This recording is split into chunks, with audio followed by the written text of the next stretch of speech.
You won't need to watch another gym video after this one because I'm going to give you the most credible and proven upper body workout backed by science-based facts and evidence. Let's start with the best exercise for your back, weighted pull-ups, and there's a reason this movement is the best. Your lats grow best when they're stretched under heavy load, and nothing stretches them more naturally than hanging at the bottom of a pull-up with extra weight pulling you deeper into the lengthened position.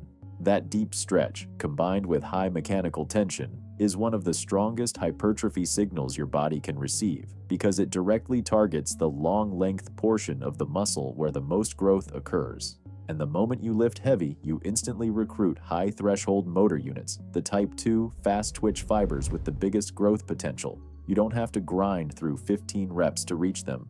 Low reps and high load pull-ups hit those fibers from the very first rep. This achieves pure tension on your lats and even your lower traps as you stabilize your torso, and that's why pull-ups are better than seated lat pull-downs because stabilizing your torso is only efficient while hanging from a pull-up. Weighted pull-ups don't just build width, they build that dense, mature look in the upper back that makes you look powerful even when your arms are relaxed at your sides. Next, you need to walk over to the barbell bench press, but we're not wasting time with sets of 12 where the last half of the reps are just your shoulders and ego doing the work. We're going heavy with 6 to 8 controlled reps because strength actually matters if you want a bigger chest. The heavier you can bench with clean form, the more mechanical tension you can apply during all your moderate rep hypertrophy sets later on. And heavy benching isn't just a chest exercise, it's a full upper body power movement. Your pecs drive the press, your triceps lock it out, your anterior delts stabilize, and your entire upper body, from your lats to your core, has to brace to control the bar. That bracing is a skill, and the stronger it gets, the more weight you can handle across every exercise. This is why raising your strength ceiling is so valuable. Once your bench goes from 60 kilograms to 100 kilograms, your 10 rep sets automatically become heavier, more stimulating, and more productive. Strength even amplifies hypertrophy, and that's why every great physique is built on a foundation of real, measurable strength. To get that triangular-shaped upper body, you need to hit seated or kneeling cable rows. Keep your elbows tucked, chest up, and full control. This is the perfect mid-range pulling pattern for building that dense look across your rhomboids, mid-traps, and rear delts. And this movement is specific to the mid-back because no other motion can target it as efficiently because the cable keeps constant tension on the muscle through the entire range. When you row like this, you're training the muscles that are responsible for posture and scapular retraction.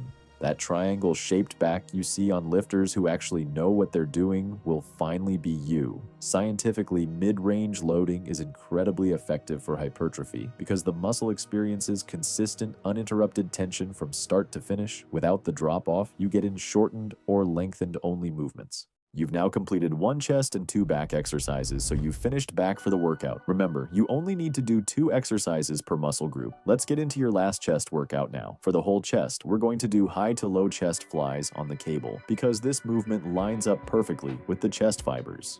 When you bring the cables down and across your body, you're biasing the lower and mid-pec fibers while keeping constant tension on the chest from start to finish, something a chest press simply can't do. Cables don't give you rest at the top, and that's the point. Your chest stays loaded the entire time, especially in the shortened position where presses usually lose tension. This makes high to low flies perfect for controlled hypertrophy work because you're not limited by triceps, shoulder stability, or joint fatigue. It's pure chest contraction and fiber control. When you slow the reps down, let the chest stretch naturally at the top, and then squeeze hard as your hands come together, you're teaching your chest to produce force in its fully shortened state. That's what gives the chest that you want.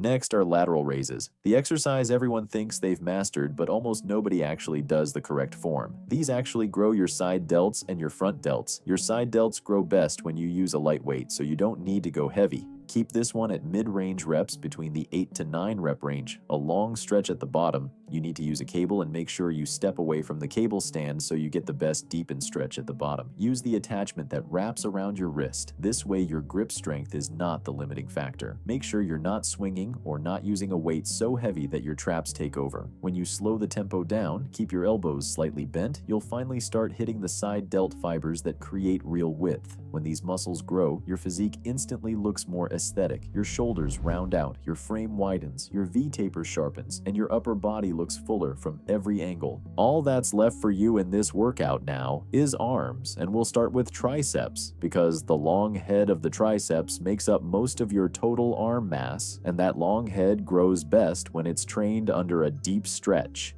That's exactly why overhead triceps extensions are the #1 movement for triceps hypertrophy. When your arms are overhead, the long head is fully lengthened, and loading it in that position creates a powerful lengthened tension stimulus that presses and push-downs just can't replicate. After that, adding a single-arm cable triceps push-down lets you finish the muscle in its shortened position, which balances the stimulus and improves overall triceps shape and control. One key tip I'd like to give you is to remove grip as a limiting factor. So use lifting straps and loop them directly through the cable with no attachment. This takes your forearms out of the movement completely, keeps constant tension on the triceps, and lets you actually push the set to failure without your grip giving out first. To finish the workout, you need that bicep pump. We're doing incline dumbbell curls. These are easily one of the most effective curl variations you can do if your goal is visible arm growth. Just lie back on an incline bench set to about 30 to 45 degrees. Whichever you're more comfortable with, let your arms naturally hang behind your body, which puts the biceps in their fully lengthened position before the rep even starts. You can even do this on a cable. Just set the cable to waist height and walk forward until your arm is fully stretched out behind you and lean forward. Then start curling. Training the muscle from this stretched position creates what's called stretch-mediated hypertrophy, which is one of the strongest growth signals you can give a bicep. The key here is execution. Slow, controlled reps, full supination at the top, and absolutely no swinging or momentum. When you do them properly, the biceps have no choice but to do the work through the entire range of motion, and that's how you build that round, full bicep that looks thick and peaked even when your arms are completely relaxed. Now you have a full guide to the best science-based upper body workout. Make sure you use this golden information to your advantage. Don't forget to like the video and subscribe.